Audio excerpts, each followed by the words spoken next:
What's going on, YouTube? It's your boy Double B here, back with another video.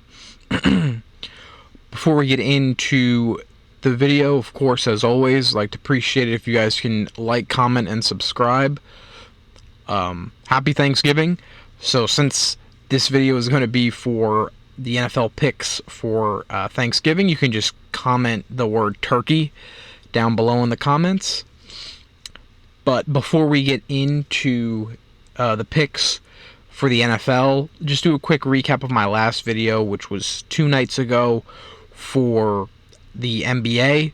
So we went 3-2 on the straight bets, the 1-unit plays, but we did lose. We lost the 2 other plays, and then we had a couple like quarter-unit plays that did not hit. So it was kind of like a break-even night. We'll do a quick recap of them real quick. So Tyler Hero over 20.5 points.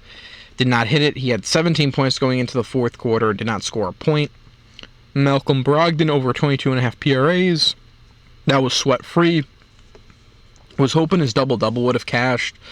He really didn't play a lot of minutes. He didn't even play 20 minutes for some odd reason, especially with Jordan Poole out. Thought he was definitely more involved. Unfortunately, that fell short for us. Chris Paul, just it was a bad read on my end. Castle is seeming like he is taking more of the facilitating role for the Spurs, so definitely keep an eye out for that. Kyle Kuzma, over 21.5 points. Cash that was our pivot from Jordan Poole, because Jordan Poole was ruled out for the game. That was our original pick. He had 15 points in the first quarter. He should have at least hit 35 points, but it is what it is. I laddered him up to 40 points. He didn't get it. Again, it was a quarter unit on each. So, like I said, overall the day was a pretty much break-even day. So, can't complain too much about it.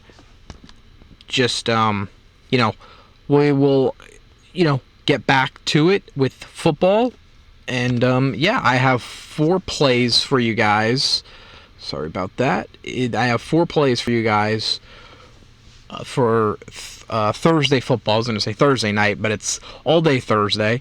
So starting off with, I have 4 straight plays. I have a couple lotto touchdown plays that I'm going to go over as well in this video.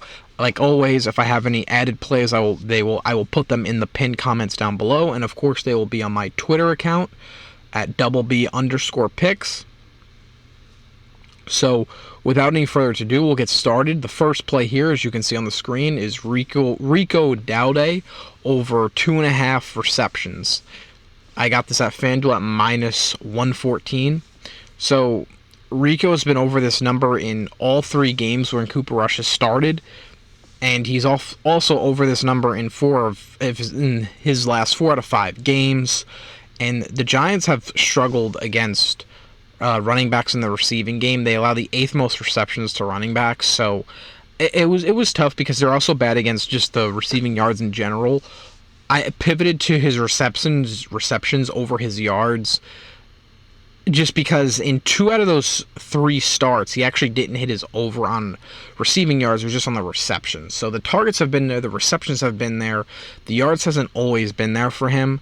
So again, you can't go wrong with the yards, but with running backs especially, you always have that fear of, they catch the ball and they lose 5, 6, 7, 8 yards, and it really makes it tough for, the running back to get to that receiving yards. So I'd rather play a little safer and go with his reception prop here.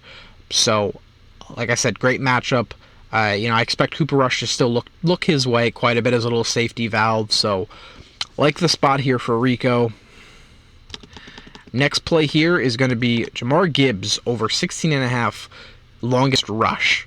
So basically what that means is out of any of his rush, he has to have a rush attempt to go for 17 or more yards. So let me tell you why I like this play here. So Gibbs is over this line in 9 out of his 10 last games.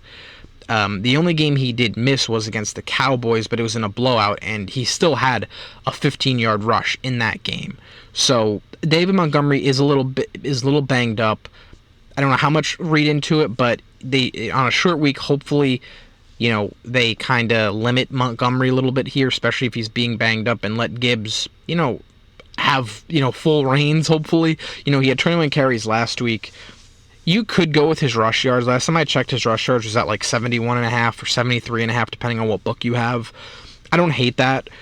I saw his longest rush, and I like that play more. His hit rate's better on it, and the Bears are not good against the run. I mean, they're ranked 31st, which is second to last against the running back position, along all major categories. So overall, they're just not very good against the run. So an explosive player like Jahmyr Gibbs, I think he can definitely get at least a 17-yard carry here for us. So I really like the spot here for Gibbs.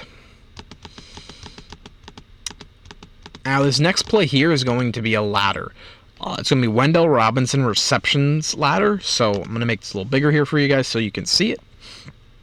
So the straight play here is over 4.5 receptions for Robinson. That's plus 115. And then we have his 6+ receptions at plus 225. And then his 8+ receptions at plus 850. So the reason why I really like this a ladder play for Robinson is, first off, yes, I know everyone's loving Malik Neighbors, and he very well could have a good game, but even if he does have a solid game, Robinson can still follow behind him. That could happen, or teams, they know they want to go to Malik Neighbors, no matter who the quarterback is. Their main offense is revolving around Neighbors, so you would think Dallas is going to throw the fridge at him. They have Deron Bland back, so I think, they should definitely, slow him down in some type of regard, at least attempt to. That's where their energy is going to be focused on, is Malik Neighbors. So that leaves a guy like Wendell Robinson, should give him more opportunities to be able to catch the ball.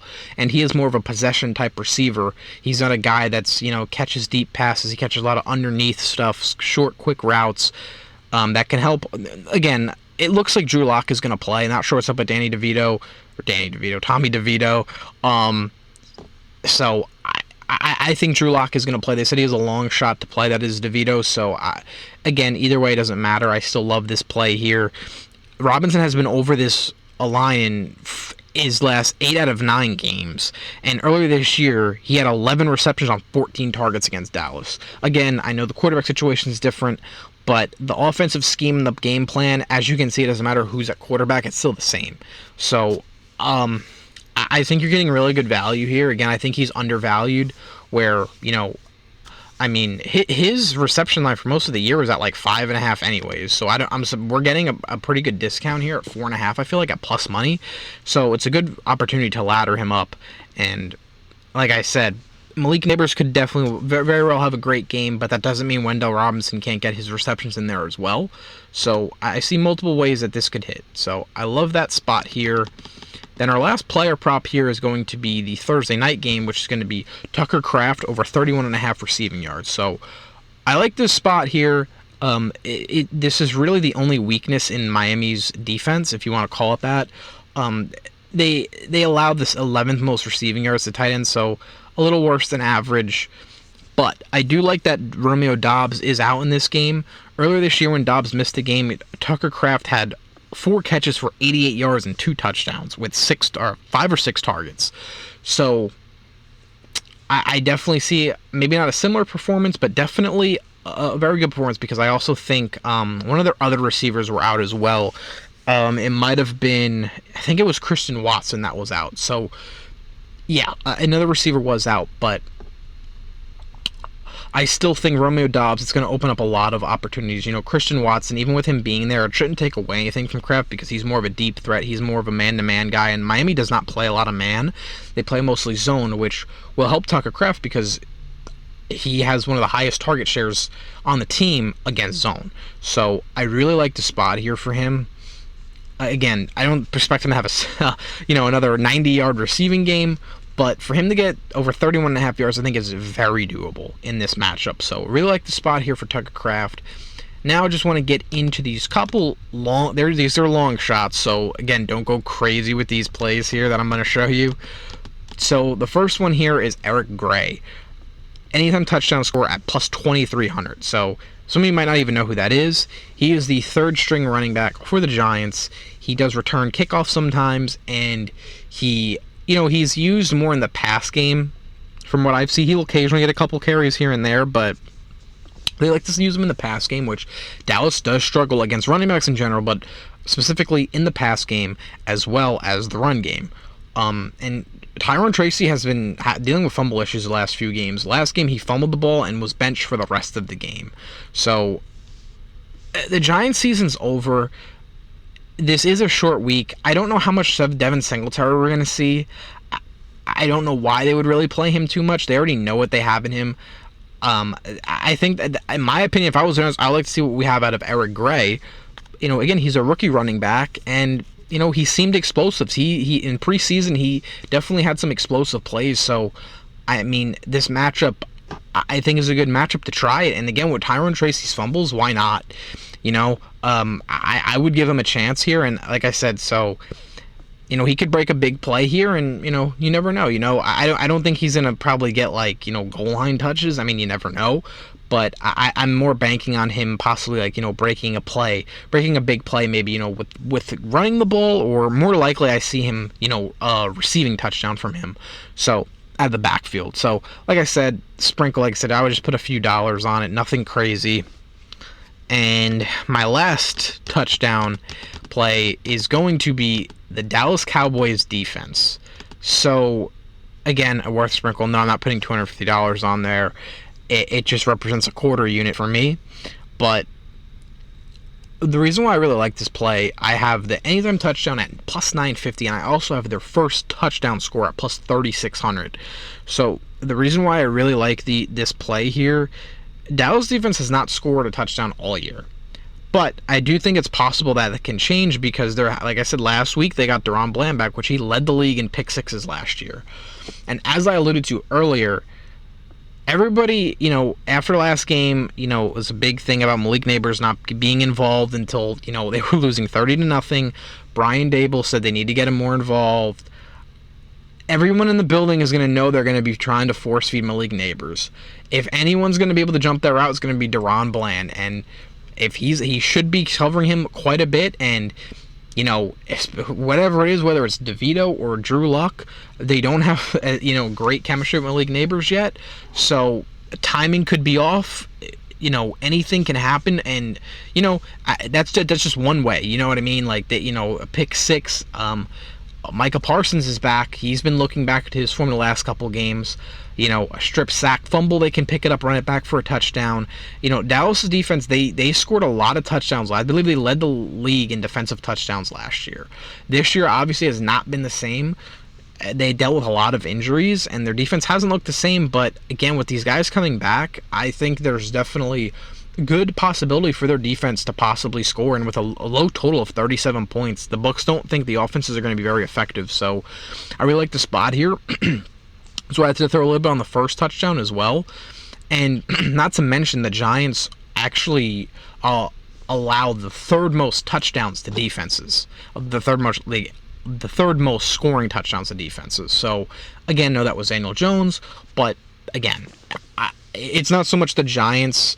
A little bit it is, but it's more or less of just Dallas's defense getting healthy and their playmakers coming back, where, I think it's possible. Again, you have Cooper Rush, their offense has not been great with Cooper Rush, so their defense has to make plays, their defense has to step up, and against this Giants offense with, whoever quarterback is going to be out there, it's very possible that a turnover can definitely happen, and if turnover can happen, a touchdown's always, up for grabs. So those are all my plays. Like I said, if I have any more added plays, they will be posted to my Twitter account, as also in the pinned comments down below. Once again, happy Thanksgiving, everyone. Appreciate you guys for watching. I will have a video out for the Friday game versus the Chiefs and Raiders. So be sure to stay tuned for that. Without any further ado, wish you guys the best of luck. Peace.